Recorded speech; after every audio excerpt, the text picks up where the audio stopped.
Continuamos con el repaso de los jugadores que retornaron del exterior para ser campeones en Argentina y para que nos quedemos un poco tranquilos, y sobre todo vos, Nico, que no quiero que nos venga a buscar la gloriosa Buteler. Si están pensando en que dejamos afuera el Pipi Romagnoli, no es así, no se queda afuera, lo hacemos la mención. El Pipi vuelve también a San Lorenzo y sale campeón en el año 2013 y posteriormente gana la Copa Libertadores. Pero repetimos la consigna para poner justamente el ejemplo de el que se quedaba fuera de al menos nuestra consigna. Pero le damos el espacio, lo nombramos el Pipi, uno de los máximos ídolos de la historia de San Lorenzo. Pero la consigna es que volvió y fue campeón en la misma temporada que disputa al regresar. Habían llegado todos los mensajes de la gente de San Lorenzo diciendo cómo al Pipi Romagnoli no está el especial, ¿qué pasa? ¿Son de Newell's? ¿Son de...? No, de acá otro, ¿no? estamos cubriendo a los últimos que cumplen justamente con esta consigna. Pero quédense tranquilos, los hinchas de San Lorenzo, los hinchas de Independiente, va a haber representantes de sus equipos en nuestro especial. Que sigue, Nico, continúa. Y con un nombre que me parece que nos va a poner a los dos medio románticos, el romance. Yo creo que este es un informe de 10 y qué mejor que hablar de Juan Román Riquelme, a mi entender el mejor jugador de la historia de Boca Juniors. Y coincido plenamente. Y que volvía quizás en contraposición con el especial de Carlos Tevez, de Diego Milito. Él volvía, si bien había tenido muy buen presente en el Villarreal, peleado con la dirigencia, con el director técnico y colgado. Mirá, en aquella recordada Copa Libertadores. La que le da el espacio en nuestro especial, el torneo que gana en el 2007, cuando vuelve, bien dijiste, del Villarreal, medio en conflicto con el técnico Pellegrini. Recordemos, Román llegó con el Villarreal, que es un club muy chico de España, a una semifinal de Champions League y estuvo cerca de acceder a la siguiente fase. Quizá hubiera sido otra la historia en el alargue si le convertía el penal a Lehmann, ¿no? Así es, pero Lehmann es alguien que no iba a protagonizar algo malo para nosotros los argentinos en aquel Villarreal, sino que también cuando Argentina queda fuera en el Mundial 2006 es gran protagonista, pero no vamos a hablar de arquero, vamos a hablar del número 10 y qué fundamental que fue para este Boca, ¿no? Boca de Miguel Ángel Russo que proponía un juego distinto y Román era el que manejaba todos los ritmos. Yo creo, y supongo que vas a coincidir conmigo, que la etapa 2005, 2006 y 2007 de Juan Román Riquelme seguramente sea el punto más alto de su carrera, sin dejar de lado lo gigante que fue cuando apareció y cuando se fue, pero creo que aquí vimos el Riquelme más encendido, más enchufado, más pleno físicamente y con los aciertos más claros, ¿no? Por ejemplo, mirá este tiro libre. Estábamos viendo justamente, él hacía mención de que en Villarreal, como lo tenían una especie de colgado, practicaba muchos tiros libres y vemos muchos goles de pelota parada. Vimos recién un gol de córner olímpico a Vélez, a Cúcuta, acá en la final al Gremio que jugaba Saja y Schiavi.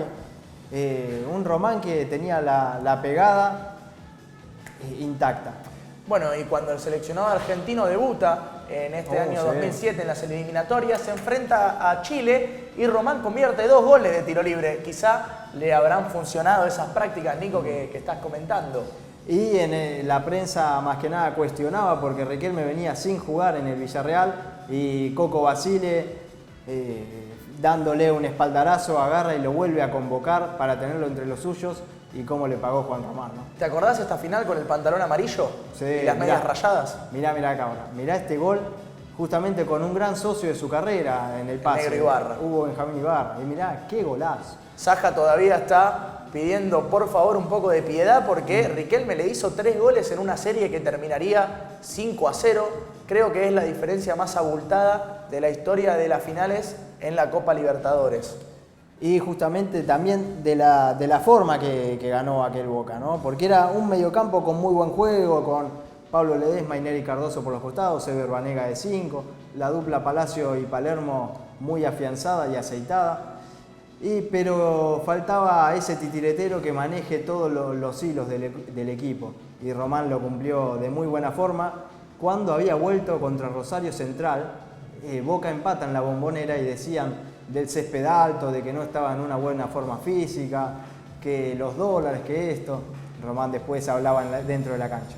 Bueno, y por ejemplo, en este año también, pero por el torneo local, que no aparece en nuestro repaso porque no tiene que ver con el torneo que fue conquistado por Boca, le haría goles a Racing, a Independiente también. Lindos goles, recuerdo de Juan Román Riquelme de esa época y también de los años siguientes.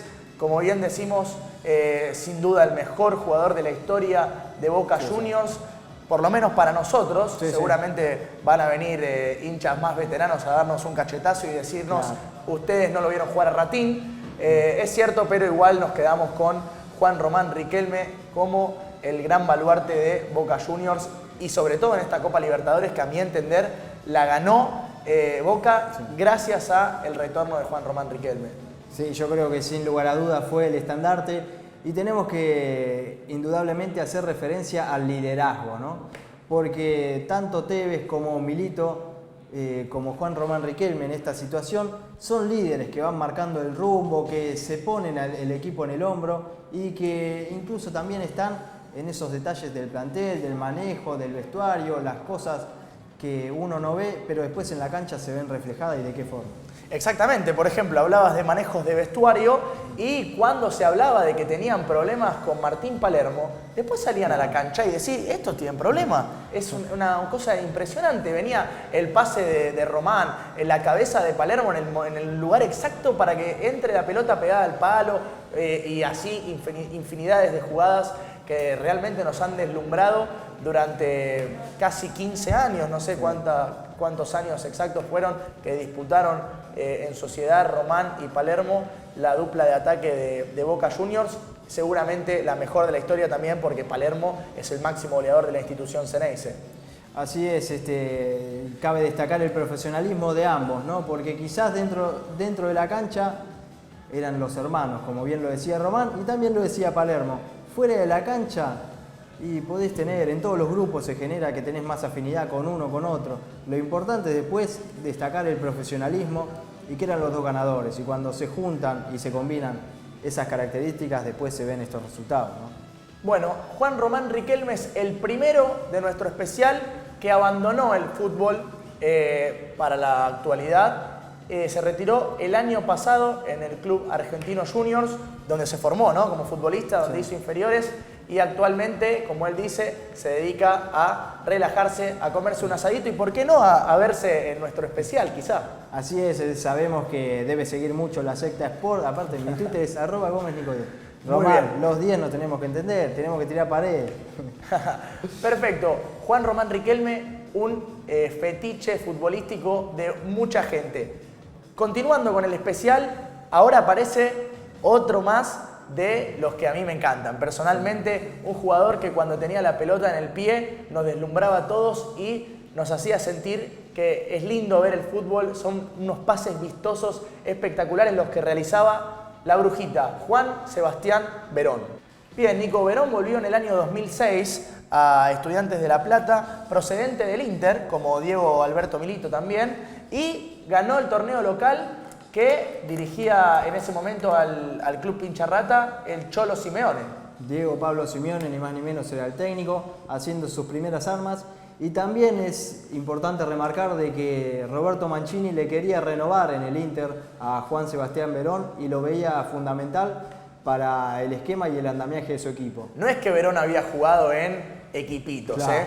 Verón había jugado en el Manchester United, después en el Chelsea, pasó por Parma en un momento. Aquel Parma, ¿no?, que hoy en día este opaco presente que tiene. En la última categoría del fútbol italiano. Sí, jugaba con Verón, Crespo, Chiesa, pero el especial ahora es de Juan Sebastián, pero me llevó Gianluigi Buffon también. También, Cannavaro, Sensini, Turán.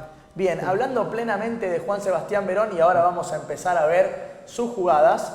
Creo, como bien dije, uno de los jugadores que con la pelota en el pie era de los más exquisitos técnicamente. También se retiró del fútbol profesional el año pasado, pero le ha dado una cantidad de alegrías a Estudiantes antes de irse que hace que esté en este especial de gran forma. Inteligente como pocos, ahí estábamos viendo su primer gol en el retorno en cancha de Quilmes ante Belgrano de Córdoba. Y Juan Sebastián Verón, que llegó también en un Estudiantes que, no, si bien con Jorge Burruchaga venía de hacer una buena campaña en Copa Libertadores, no era el Estudiantes que, por ejemplo, años después iba a terminar jugando contra el Barcelona y casi le gana. El Pincha llevaba varios años sin poder conquistar el torneo local, desde la década del 80, cuando el entrenador era Carlos Salvador Vilardo, y llegó Juan Sebastián Verón para, con su liderazgo, conducir el equipo a un nuevo triunfo, pero tenemos que destacar, porque no es un campeonato más del fútbol argentino, Nico, tuvo aquella controversia de Boca Juniors necesitando un punto para ser campeón a falta de pocos partidos para finalizar el torneo, no lo consiguió y se fueron a una final. Veíamos en el especial anterior que cuando Riquelme hacía el gol olímpico aparecía La Volpe en el banco de Vélez, y es un técnico que sin lugar a dudas tuvo un protagonismo negativo en aquel torneo, que después finalizó con el triunfo de Estudiantes y toda la gloria, ¿no? ¿Cuántas hazañas el Pincha, no? Cuántas hazañas, luego llegaría la Copa Libertadores de América, llegaría otro torneo local. Aquí este es un gol fundamental contra Argentinos en Paternal, fundamental. Lo mismo iba a comentar. Bien, pero además de Juan Sebastián Verón, sería justo que reconozcamos a algunos de otros jugadores que fueron parte de estos equipos también, sí, ¿no? Por ejemplo, Chapu Braña, termómetro junto a Verón de la mitad de la cancha, el Chino Benítez con su gran pegada, siempre apareciendo para aportar en los momentos justos, y en este torneo en particular, el tanque, ¿no? Mariano Pavone, y con goles en momentos puntuales y de gran importancia.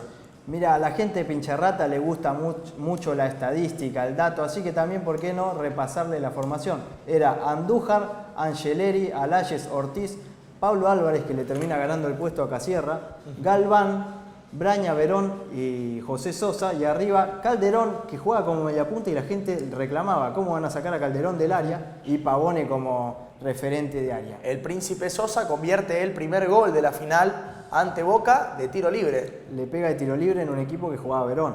Claro. Gran carácter, ¿no? Y jugaba Benítez también, ¿no? También. Así que tenías que tener las ganas de ir a buscar la pelota y pedirla, pero de qué forma lo hizo, que terminó convirtiendo un gol decisivo. Si no me equivoco, este es el clásico, ¿estoy viendo bien? No. Pero quería mencionar del clásico porque Estudiantes le hizo 7 goles a Gimnasia cuando se consagró campeón. No. Mira, es este. Este no es el del 7-0 porque estaba Simeone de un lado y Troglio del otro. Además el técnico era Sensini. Pero la luz me jugó una mala pasada, pero quería recordar ese partido porque no nos olvidemos, fue fundamental en la historia de Estudiantes, derivó en una bandera, por ejemplo, entre los, digamos, cargadas y demás que se hacen los equipos de La Plata, las chicanas. Claro, todas esas chicanas. Y recordemos también que Juan Sebastián Verón venía con la carga de ser el hijo de, porque Verón padre fue alguien fundamental también en la historia. Campeón del mundo, por ejemplo, y convirtiéndole un gol al Manchester United en la famosa final jugada en Old Trafford.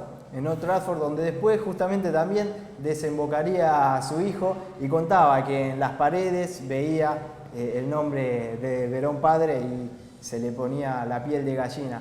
Supo tener ese carácter como para imponerse, dejar de ser el hijo de. Y también una revancha, porque post-Mundial 2002 no era alguien muy reconocido de forma positiva por la gente acá en Argentina. En ese momento había tenido un paso por la liga inglesa, jugaba en el Manchester United y tuvo una mala actuación el día que Argentina, dirigida por Marcelo Bielsa en el Mundial Corea y Japón del 2002, perdió ante el seleccionado inglés con el gol de David Beckham de penal, y creo que empezó a significar el adiós de aquel ciclo de Marcelo Bielsa al frente del seleccionado nacional, más allá de que después se iría 2 años posterior con la medalla de oro en su espalda. En Atenas, sí. Pero yo creo que haber perdido ese mundial significó un clima que nunca más lo dejó trabajar del mismo modo, por lo menos.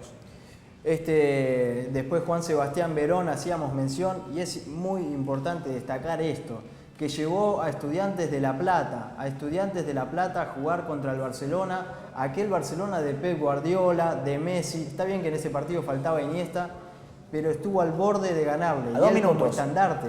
A 2 minutos de conseguir quizá una de las victorias más importantes de la historia de Estudiantes y en el fútbol argentino en general. Y faltó muy poquito, pero siempre recordaremos este equipo pincha dirigido por Alejandro Sabella, que nos condujo hacia la final del Mundial de Brasil disputado el año anterior. Es importante destacar y dejar de discutir a esta clase de protagonistas, porque después el día de mañana no están más y los recordamos solo por estas imágenes. Hoy lo vamos a empezar a evaluar por su actuación que tiene como presidente del club. Exactamente. Actualmente Juan Sebastián Verón es el presidente de Estudiantes de La Plata.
Bueno, vamos a compartir ahora a Martín Palermo, que regresó en el año 2004, proveniente del Deportivo Alavés. Había jugado en Betis, ¿te acordás bien, Nico? Y también en el Villarreal.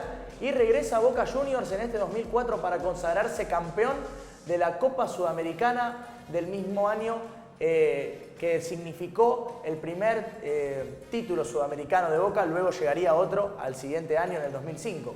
Claro, y Martín, que había vuelto convencido por Miguel Ángel Brindisi en aquel momento, y el primer partido que juega es en la Fortaleza, cuando Romero, un juvenil del sub-20, lo hace expulsar y se empezaba a barajar todo, a ver si Palermo había vuelto de buena forma, qué estaba pasando por su cabeza. Vaya si volvió de buena forma Martín Palermo, que es el hombre de los 1000 récords, ¿no? Y las 1000 historias. Sin lugar a dudas, desde que se le cayó una tribuna en Villarreal, los 2 goles al Real Madrid en 6 minutos. Pasando también por el gol de cabeza casi desde la mitad de la cancha, el gol a Ustari desde atrás de la línea media. También hablamos de los penales cerrados en la Copa América del año 99 con Marcelo Bielsa como DT del seleccionado nacional. Si ellos llevan a Palermo al banco, yo lo llevo a Lenzo, decía una vez el Tolo Gallego. Volvió Martín, se dio vuelta y encuentra el gol. Después en un partido importantísimo de bisagra para el seleccionado nacional contra Perú. Y bueno, ahora apareciendo también. Y el gol a Grecia, final, ¿no? En 10 minutos, sí. Un mundial que Messi no había podido convertir un gol, ni tampoco Diego Milito, que lo habíamos mencionado antes, que su cuota pendiente fue justamente desempeñarse de buena forma en el seleccionado argentino. Qué cabezazo mete Palermo acá, en el centro de Guclin y Pietro, para el primer gol de la final de Boca ante el Bolívar. Aquel Boca que el técnico era el Chino Benítez, y contaba con un tridente ofensivo con Guillermo Barros Echelotto y Carlos Tevez, el Gulli haciendo las veces de mediocampista que llegaba siempre a posición de gol. Martín Palermo en ese momento se consagraría nuevamente campeón con Boca, como lo había hecho en las primeras épocas con Carlos Bianchi, ¿no, Nico? Y reviviendo eso que siente el jugador cuando en su casa se consagra otra vez. Así es, y de Martín Palermo se dice que era un jugador poco técnico, pero el cabezazo no es un gesto técnico. Sin ninguna duda, sin y ninguna duda. Yo creo que él lo implementaba como ninguno. Cuando se fue de Boca, después entre sus reemplazantes podemos repasar. Lucas Biatri. Lucas Biatri, también estuvo Naojiro Takahara, Balbo, el Pampa Sosa. Ah, de la primera vez que se fue, sí. Claro. Takahara, bien mencionás. Y ninguno supo tener la importancia y la envergadura de Martín Palermo. Yo creo que es un jugador que incluso en Boca al principio era mirado de reojo por justamente esto de que no era muy técnico, pero el gesto técnico que tiene de cabeza lo vi como pocos. Pasa Martín Palermo por nuestro especial y continuamos con el primer jugador que aparece de San Lorenzo de Almagro, quien volvió en el año 2002. Hablamos de 2001, perdón. En el 2002 conseguiría la Sudamericana, en el 2001 consigue la Mercosur. Hablamos de Alberto Federico Acosta, el Beto Acosta. Mira, Nico, ya estamos viendo los goles de el Beto Acosta. Qué gran definidor, ¿no? Alberto Federico Acosta, sí, que tuvo su paso también por Boca y también por San Lorenzo. Y por el Sporting de Lisboa, ¿no? Donde Cristiano Ronaldo decía que lo tenía como uno de sus referentes, que veía las definiciones del Beto, que se tomaba siempre un tiempo de más en el área antes de resolver, para hacerlo de la forma precisa y ponerla en el lugar indicado. Fíjate que vas a ver muchos goles donde la pelota entra en el lugar justo. Gran capacidad para el anticipo también, entre otras de sus cualidades, y una sociedad formidable junto a Pipo Gorosito, la cual también trascendió fronteras y en la Universidad Católica los recuerdan mucho a ambos. También tenía el cabezazo, un jugador la verdad que muy técnico y que en el área se manejaba como pocos. Bien, los primeros títulos de la historia de San Lorenzo de Almagro en el plano internacional son los que ganó el Beto Acosta en su último regreso. No sería el club en el que se retire, seguramente sí de la primera división y del fútbol en el máximo nivel, pero jugaría en el Fénix luego, en el año 2008, junto con Almeida y también con su hijo. Claro, también entre ellos estaba Neuspiller, alguien muy recordado de Fénix, que incluso hoy también está como político por el partido del PRO. Pero bueno, el especial de Alberto Federico Acosta. Y de sus goles como acá, ¿no, Nico? Anticipando y también, como bien decías antes, con el recurso del cabezazo, ¿no? El recurso del cabezazo. El que destacabas a Martín Palermo también lo tenía el Beto Acosta. Y fíjate el manejo de ambas piernas, ¿no? Porque eso es fundamental, él no perdía ningún tiempo. Mirá el gol que hace acá. Al contrario, mirá, no, es una belleza. Paré todo eso porque lo ameritaba la imagen. Y una vaselina, como se dice muchas veces, ¿no? En los goles por arriba del arquero. Y esta, mirá, media vuelta de tijera, sí. La gran capacidad que tiene del anticipo, ¿no? Lo vemos en en otra imagen y es constante. Y el arco entre ceja y ceja, porque él ahí estaba de espalda al arco, pero ya sabía dónde se encontraba el mismo y el arquero. Contame de este gol, Nico. Este fue contra Chicago, justamente manda al centro el Pepe Chatruc y la capacidad de anticipo. Lo anticipa el defensor Borda. Este es un partido que gana San Lorenzo 1-0 por la segunda fecha y para Chicago había errado un penal Nahuel Fioreto. El equipo de Insúa. El equipo de Rubén Darío Insúa que luego se coronaría con la Copa Sudamericana que antes mencionabas. Repasamos algunos rivales de aquella sudamericana, Racing Club, por ejemplo, también el Bolívar y Atlético Nacional, igual que River Plate en el año 2014. Estamos viendo las definiciones del Beto Acosta. Acá lo que te decía antes, Nico, el tiempo para ponerla en el lugar indicado. Sí, Mira, sí, sí. Un momento más en el área, no desesperarse con la chique del arquero y tomarse el momento para definir. No, sí, la verdad lo del Beto Acosta y la capacidad para generarse también los espacios, porque ahí recibe de espaldas. Mirá, y un enganche ahí. Él tira esa pared y luego también se genera un nuevo tiempo más con ese enganche. Nico, es fantástico. Recordame por qué cuando hacía los goles los festejaba señalando con sus 4 dedos. Los 4 dedos era en alusión a su familia, a sus hijos y su señora, los cuales siempre estuvieron con él en momentos fundamentales y se los festejaba, se los dedicaba a ellos. Vamos a ver estos goles Mirá, a Racing. mirá. Acá la pone al lado del palo. Cualquiera ahí cuando el arquero achica, patea al bulto o intenta un pase. Y Pero acá, no, tremendo y acá. golazo, mirá. Al ángulo. Increíble, la verdad, la gran capacidad de recursos y de gestos técnicos que tenía el Beto Acosta para definir a los lugares justo como bien venimos marcando, viendo sus goles, y bien vale recordar al Beto Acosta que volvió a San Lorenzo para ganar la Copa Sudamericana y para ganar la Copa Mercosur. Esa Copa Sudamericana, San Lorenzo formada con Saja, Celso Esquivel, Gonzalo Rodríguez, Morel Rodríguez, Aldo Paredes, Michelini y Zurita, Chatruc y Romagnoli, que Romagnoli hace un gol contra Atlético Nacional allá en Colombia, fantástico, impresionante. Esteves y Acosta. No sabía que jugabas vos, Nico. Astudillo y Acosta. No sabía que jugabas vos, Nico, Zurita en el medio. Claro, bueno, justamente por eso era destacable esta formación. Bien, pasó el Beto Acosta, terminamos el anteúltimo bloque con el jugador de San Lorenzo de Almagro, que de gran forma definía en el área y compartíamos sus videos.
Bien, último bloque de esta edición audiovisual de la secta deportiva en la que repasamos jugadores que volvieron del exterior para consagrarse campeones en el fútbol argentino.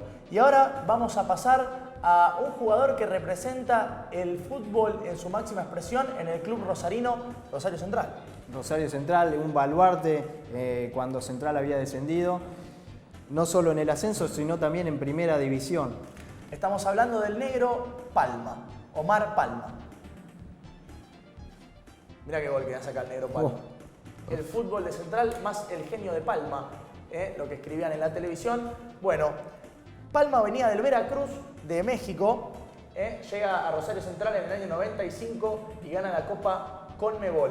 Más allá de que las imágenes que estamos viendo corresponden al torneo de 1986 y 1987 en el que Central sale campeón luego de ascender, ¿no? El único equipo en la historia que lo consiguió ascender y a la temporada siguiente ser el campeón del fútbol argentino. Ostenta ese récord. Tigre estuvo quizás cerca de lograrlo, pero no pudo. Ahora, Omar Palma, sin lugar a dudas, es un estratega y fundamental en esto, ¿no? Perdón, no te quería pisar, pero quería recordar que también ganó el campeonato del 80 con Rosario Central. Muchos títulos de Palma con el club de Rosario, con el Canalla. Sí, sin lugar a dudas. Y también marcaba una época, ¿no? Que todos los clubes tenían su enganche, su organizador, quienes lo hacían jugar y de qué forma. Jugar ¿no? con enganche, ¿no? Jugar con 10. Claro. Hoy en día que de a poco el puesto se empezó a dejar de lado, quedó relegado con el doble 5, en ese momento casi que si no jugabas con el 10 te miraban mal, te decían vos estás loco. Claro, e incluso en la B Nacional también parecía. Por ejemplo, yo recuerdo los Quilmes con Gianpietri, los Banfield con Garrafa Sánchez, claro. Los Chicago con Gomito Gómez, y así podría, hasta Unión tenía a Cabrol en sus filas, todos los clubes tenían un enganche y hoy en día cómo fue desapareciendo, por eso también la verdad se me vuelve como una especie de romanticismo ver estas imágenes de Omar Palma y lo que representó para ni más ni menos que para Rosario Central, un gigante de la provincia. Ahí estaba el negro Palma convirtiendo esos goles importantes para que Rosario Central obtenga el título del 87. Pero bueno, esto es lo que a nosotros nos importa, por esto lo metimos en el especial, porque obtiene la Copa Conmebol del 95, el último título que gana Rosario Central y también el primero a nivel internacional. No es un partido más en la historia del fútbol. Rosario Central remontó un 4-0 en la final de la Copa Conmebol. Tuvo que convertir 4 goles. Mirá este gol, Carbonari, Nico. El petaco Carbonari, cómo le pegaba como a los dioses. Le pegaba con una polenta y un cañón tenía el petaco. Sí, no, yo cuando vi que el petaco Carbonari le pegaba así, nunca más quise ponerme en una barrera. Bueno, y en este Central también... El Chapulín Cardetti lo vemos ahí. Exactamente. En este Rosario Central se desempeñaba el Polilla da Silva, sí, que va a convertir el último gol de la serie de penales con el que Rosario Central se va a quedar con la Copa, remontando los 4 goles, como bien decía, y se va a desatar la locura, lo vas a ver acá, mirá, Nico. La gente se vuelve loca. Mirá lo que es Rosario, porque Rosario, como bien hacía mención Jorge Valdano siempre, es el argentino en versión exagerada. Es esa... mira, Central campeón de un torneo sudamericano, el Colorado Lusenhoff. Muchos baluartes y a más de un canalla se le debe estar poniendo la piel de gallina con este especial. Con la Copa Conmebol. Bien, Rosario Central, que hace 20 años no obtiene un título, que estuvo muy cerca de conseguir uno esta temporada. Lo repasábamos al principio del especial, no tuvo una buena actuación el árbitro Ceballos y lamentablemente Rosario Central se quedó con las manos vacías esta temporada. Pero sin lugar a dudas, desde la llegada de Eduardo el Chacho Coudet, que estaba en ese equipo. Claro, y también la repatriada de Marco Rubén, que bien podría haber entrado en este especial si salía hubiera campeón. Sido campeón, exactamente, fue muy importante. Se los ve con muy buenas intenciones y un mejor futuro. Bueno, continuamos con el repaso y ahora nos vamos al otro club de Avellaneda. Habíamos repasado a Diego Milito, ahora nos quedamos con Jorge Burruchaga. ¿Te acordás que antes, cuando repasábamos a Maxi, dijimos que había hecho un gol más o menos importante? que nos llevó a la final del mundo. Este también hizo un gol que creo que tuvo algo de relevancia porque nada más nos sacó campeón del mundo en el 86. Más o menos, ¿no? El gol que hizo Jorge Burruchaga y en el momento que lo hizo. Dice que después del pase de Diego, en el que Burru se iba mano a mano contra el arquero alemán, se escuchaban los gritos de Valdano, que la pedía en el medio, sí. Y el Burru dice que nunca lo vio. Imagínate si la tiraba afuera, hubiera sido un escándalo, por suerte fue gol. ¿Y por qué está Jorge Burruchaga en nuestro especial? Bueno, porque ganaron la Supercopa del 95 con el Club Atlético Independiente y Burruchaga en su primer paso en Independiente había sido muy importante. Cuando ganaron el Metropolitano del 83, sí. En su cancha ante Racing Club, dieron la vuelta olímpica y encima el descenso de Racing, ¿no? También. Claro, no, ahora nos está viendo seguramente en este especial la gente de Independiente, entonces por eso lo podemos mencionar. Pero exacto. Provocó el campeonato de Independiente y el descenso de su archirrival, como es la Academia. Espero no se nos enojen y no generar ninguna trifulca por mencionar este dato. Bueno, y Jorge Burruchaga también fue entrenador, ¿no? Sí. De Independiente. Sí, ¿no? De Independiente sí tuvo... No quiero dar mal el dato, pero sí fue entrenador Independiente, es entrenador actualmente. Tuvo una etapa en Independiente en la cual el Independiente del Tanque Denis, de Rodrigo Díaz, en aquel Independiente, del Chuco Sosa, Germán Denis, que él lo capturó en aquel Arsenal de Sarandí. Después también capturó a Lucas Albertengo cuando era un desconocido y lo llevó a su Rafaela. Es la verdad, alguien que sabe capturar talentos y después se ven los frutos. Bien, lo que estamos compartiendo son las imágenes de la Supercopa del 95 que ganó Independiente con Burruchaga como capitán en el retorno al club. Burruchaga se estaba desempeñando en Francia, en el Valenciennes de Francia, y decide regresar a Independiente, al club de sus amores. Sí, sin lugar a dudas, yo creo que Independiente lo marcó a fuego y lo importante que estaba haciendo. ¿Viste? El Burro definiendo. Lo importante que estaba haciendo en ese momento, que Carlos Salvador Vilardo, que era alguien que no era muy fetiche a llevar jugadores de Independiente, lo llevan a él y a Bocini, al seleccionado del Mundial 86. Exactamente. Bueno, pasaba Burruchaga, también el recuerdo para la gente Independiente, para que no se nos pongan mal, que no habían sido partícipes todavía del especial, pero también destacar al Cookie Silvera, ¿no? Sí. El Cookie Silvera volvió a Independiente y ganó la Copa Sudamericana, pero nos quedamos con el Burru porque lo hizo en la misma temporada y apenas retorna a Argentina, decide jugar en Independiente. Cookie primero pasa por San Lorenzo, por eso quedó afuera como antes Romagnoli, por ejemplo. Se nos van a enojar mucho, por eso está bien destacar la consigna y todos estos jugadores cumplen con la misma.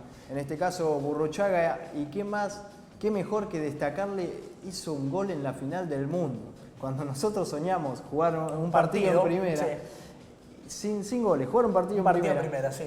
Jorge Burruchaga hizo un gol en la final del mundo que coronó a Argentina campeón. Dice que estaba exhausto por la altura en México, el contexto, todo.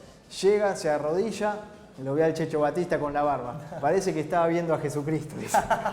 Y bueno, una anécdota cortita también. Diego le dijo al Burru, cuando nos empata 2-2 Alemania, le da la pelota y le dice: toma, sacá, que somos campeones del mundo. Diego tenía eso que levantaba al equipo y lo llevaba adelante y hacía ganar partidos y mundiales también.